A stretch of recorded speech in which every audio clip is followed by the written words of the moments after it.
दोनों टेंशन में आ गए। कबीर साहब बोले ऐसे करो, तुम ये अफवाह फैला दो कि भाई जीवा का लड़का और दत्ता के लड़के की शादी कराएंगे उस दिन, और वो तक हमारे बच्चा ने उठता नहीं, हमने तो आपस में ब्याह करना पड़ेगा इनका। ये सारा सुरसराट फैला दिया। पंडितों की पंचायत हुई। उन्होंने कहा भाई विचार किया कि ये तने कब में होगे सो होगे, फिर बच्चों का क्या दोष है, बच्चा नाम ब्याह होंगे भाई, ये तो जुल्म होगा, कति दिन भ्रष्ट हो जाएगा, पान भाई का ब्याह कदे हुआ करे रह, कति दुनिया थूकेगी हमारे गांव के गांव को। पंचायत होने के बाद 10-20 आदमी आए, नु बोले भाई सुंदर यूं कदम उठाओगे तुम, यह बेटी मारी है, बेटा मारा है, हम इनका रिश्ता करें। दोनों का रिश्ता हो गया। परमात्मा बोले देखा बेटा मांगने की ना फटकड़ी रंग भी आया, चोखा हो गया, ब्याह भी हो गया, अब सारे काम हो गए, टेंशन ना लो। तो बच्चों मुश्किल से आसान करेगा आन के एक केसो बंजारा उतरा जान के। तो बहुत ही गहरा संदेश है भाई और बहनों, बहुत ही गहरी शिक्षा है। जीवा दत्ता को परमात्मा ने अपनी शरण में लिया और साथ में गुरुदेव भगवान कह रहे हैं जीवा दत्ता को कि ये कोई बड़ी बात नहीं है कि भाई किसी संत के चरणामृत से सूखी डाली हरी हो जाना। ये चमत्कार तो कोई और भी साधु संत कर सकता है, कोई बड़ी बात नहीं है। लेकिन तुम आत्माओं के लिए ऐसा चमत्कार मैंने किसी और संत से भी नहीं होने दिया। उनकी सिद्धियां मैंने फैल कर दी। क्या कहा गुरुदेव ने कि तुम्हारे लिए अन्य साधु संतों की सिद्धियां मैंने फैल कर दी, अन्यथा यदि इस प्रकार का चमत्कार कोई और कर देता सिद्धि दिखा के, तो तुम तो अनजाने में उसको परम संत मान बैठते। क्योंकि तुम लोगों ने ये गलत धारणा बना ली कि भाई जिसके चरणा अमृत से सूखी डाल हरी हो जाएगी वो पूर्ण संत है, वो परम संत है। ठीक इसी प्रकार भाई और बहनों वर्तमान में संतों की कमी नहीं है। धरती पर शंकराचार्य भी हैं, मंडलेश्वर भी हैं, सिद्ध भी हैं। वर्तमान में उन तमाम साधु संत महात्माओं की सिद्धियां परमेश्वर रामपाल जी ने जानबूझकर फ्यूज कर रखी है।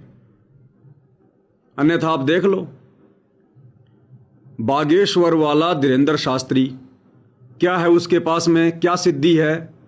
एक छोटी सी हल्की सी सिद्धि जिसको हम पूर्ण सिद्धि भी नहीं कह सकते। नाव गांव पते बता देना, उसकी पर्ची खोल देना, एक पूर्ण सिद्धि भी नहीं है वो, एक सिद्धि का चौथा हिस्सा हो। एक सिद्धि जो मनवर्ती बतावे उसका चौथा हिस्सा उसके पास में, और उस चौथे हिस्से के कारण आज वो कितना फेमस है। देश का प्रधानमंत्री भी उसके प्रोग्राम में जाता है, उसकी शादी में जाता है। लाखों की संख्या में लोग उसके धाम में पहुंच जाते हैं, एक छोटी सी सिद्धि के चौथाई हिस्से के कारण। अब सोचो भाई और बहनों, अगर सतगुरु रामपाल जी परमात्मा इन काल प्रेरित आत्माओं की सिद्धियां फैल ना करें, डिस्फ्यूज ना करें, तो आज सतगुरु रामपाल जी की शरण में कौन आता, कौन उनके तत्व ज्ञान को सुनता, और कौन इस तत्व ज्ञान को आधार बनाकर धैर्य और संतोष के साथ में भक्ति करता। लोगों को तो तुरंत लाभ चाहिए, तुरंत। तो इनकी सिद्धियां जानबूझ के सतगुरु रामपाल जी भगवान ने वर्तमान में फैल कर रखी है। ये जोर तो बहुत लगाते हैं लेकिन बनता कुछ नहीं है, क्योंकि दुनिया को तुरंत लाभ चाहिए, तुरंत। दुनिया को भक्ति और भगवान से आज भी कोई लेना देना नहीं है। ये तो वही आत्मा जाग पाई हैं जिनको परमात्मा ने जगाना था। एक व्यक्ति था, वो मजदूरी करता था और गाड़ी लोड करता था, गाड़ी में सामान लोड करता था, मेहनत का काम था, कट्टे बोरियां लोड करता था, थक जाता था। एक व्यक्ति देख रहा था कि ये बड़ी देर से गाड़ी में बोरियां लोड कर रहा है, पसीने में पसीना। काम खत्म होने के बाद में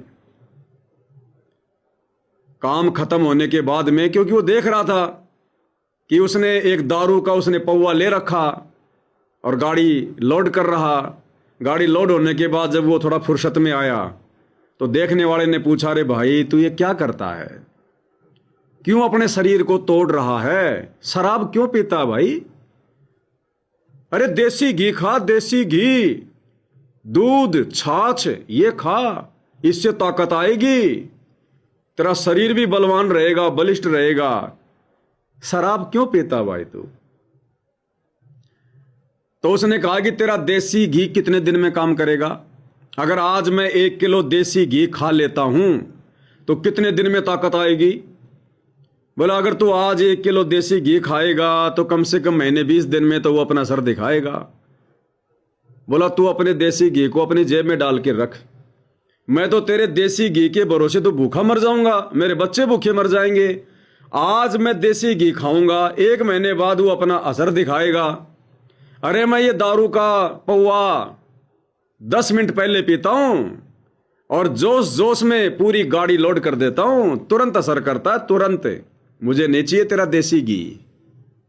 तो ठीक इसी प्रकार भाई और बहनों, ये जो परमात्मा का तत्व ज्ञान है, जो ये शास्त्र अनुकूल शत भक्ति है, जो मोक्षदायिनी भक्ति है, ये तो अपने हिसाब से काम करेगी जब इसकी मर्यादाओं में रहेंगे, इसके वचन में रहेंगे, नियम अनुसार चलेंगे। तो ये तो धीरे धीरे अपना काम करेगी। धीरे धीरे रे मनवा धीरे सब कुछ होए, माली सींचे सो घड़ा, ऋतु आए फल होए। और ये नकली साधु संत महात्मा, कोई ताबीज बांधने वाला, कोई जंत्र मंत्र करने वाला, कोई पर्ची काटने वाला, इनके कार्य काल प्रेरणा से तुरंत काम करते हैं।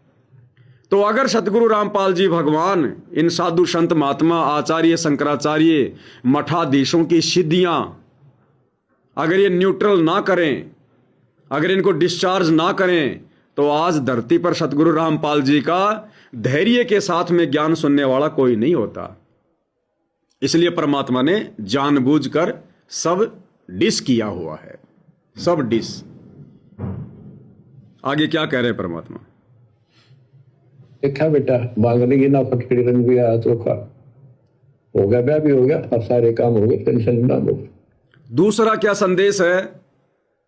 जीवा और दत्ता को, चाहे कबीर साहिब को, चाहे सतगुरु रामपाल जी को हो, बात एक ही है भाई और बहनों।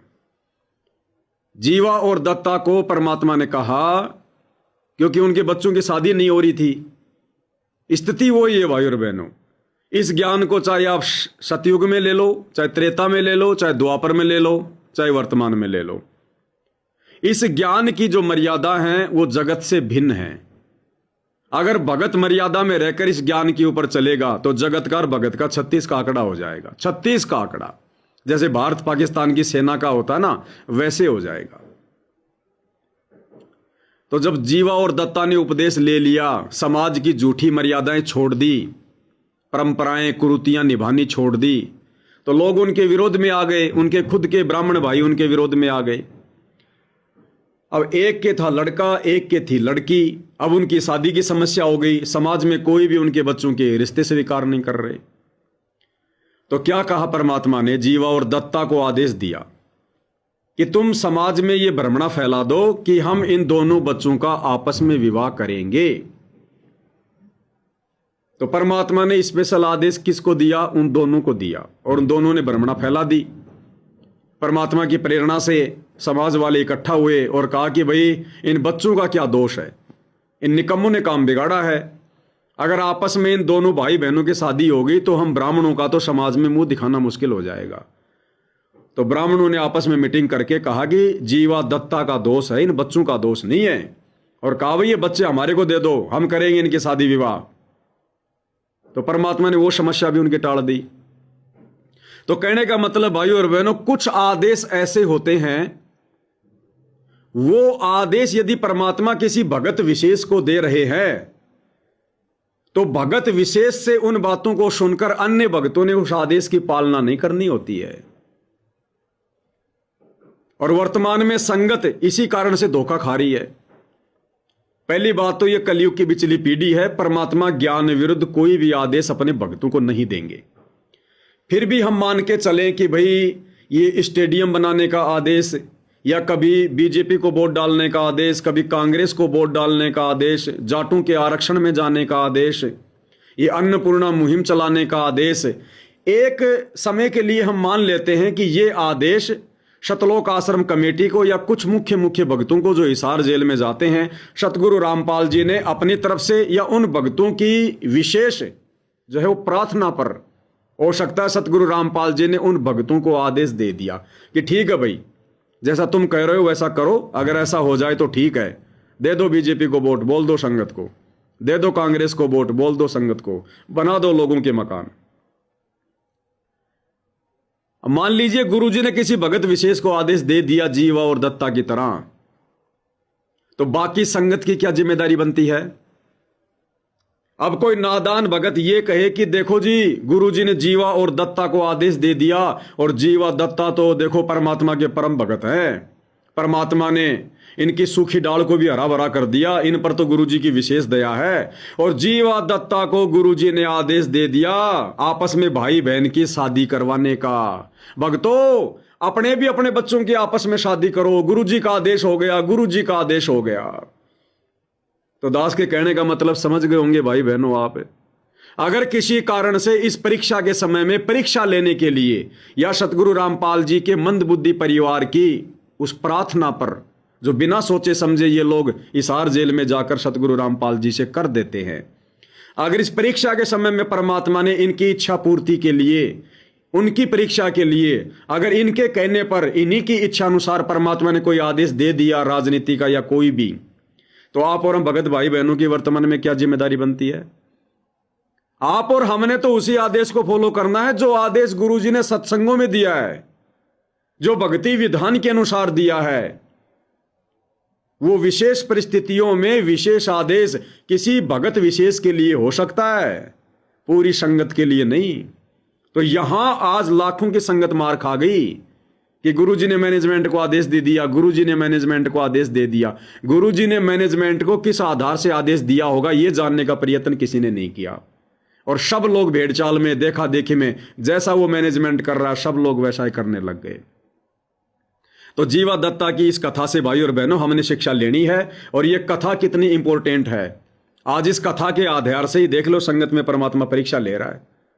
आदेश स्पेशल जीवा दत्ता को दिया परमात्मा ने आपस में भाई बहन की शादी करवाने का, और दिया क्यों था, उसके पीछे मकसद क्या था, वो आप और हमें आज पता चल रहा है या उस समय जीवा दत्ता को पता था।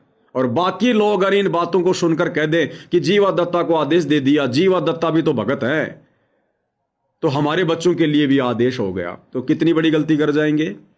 तो वर्तमान में नादान संगत जो सतलोक आश्रमों में जा रही है, और सतलोक आश्रम कमेटी जो आदेश दे रही है गुरुजी का नाम लेकर, उस आदेश को ज्ञान आधार से मेल किए बिना जो का त्यों उन भगतों के कहने पर, पीले पर्चों के कहने पर अगर कोई भगत फॉलो करता है तो वो कितनी बड़ी गलती कर रहा है वर्तमान में।